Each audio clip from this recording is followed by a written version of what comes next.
ta wadda Jafar ya bayar ƙarya yake yi jahilci ne abinda Albani ya magana akai fata wadda ya bayar ƙarya yake yi jahilci yake yi sai ka ja aya sai ka ja hadisi sai jahili sai ya karyata ka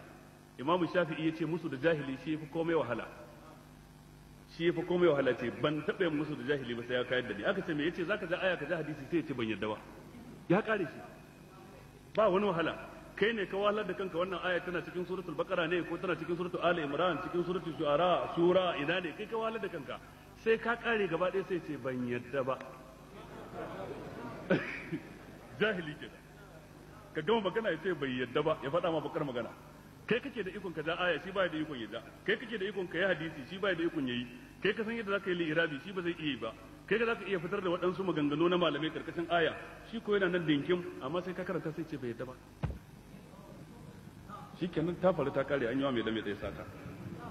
kai kuma sai ka ci gaba to wannan idan kana karanta tarihin baya duk ba zai baka haushi ba tarihi ne ke maimaita kansa waɗansu sun bu musulmatul kazzab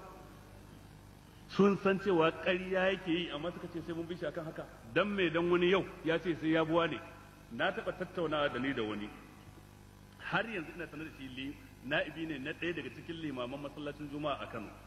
kuma tattaunawa nan ta kai kusan shekara 19 wajen 1987 ne muka tattauna ya riga ya san ya je ƙarshe bango ba abin da zai faɗa yace kai wallahi ko da wane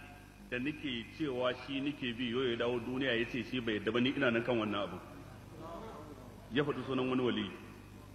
to ya zaka da shi yana nan kuma na ibn limamin juma'a ne a Kano kila yanzu yana jina kuma ya san ba ƙarya nake masa ba kuma inda na ga dama sai in faɗi sunansa amma ni ba dan takife bane a koyaushe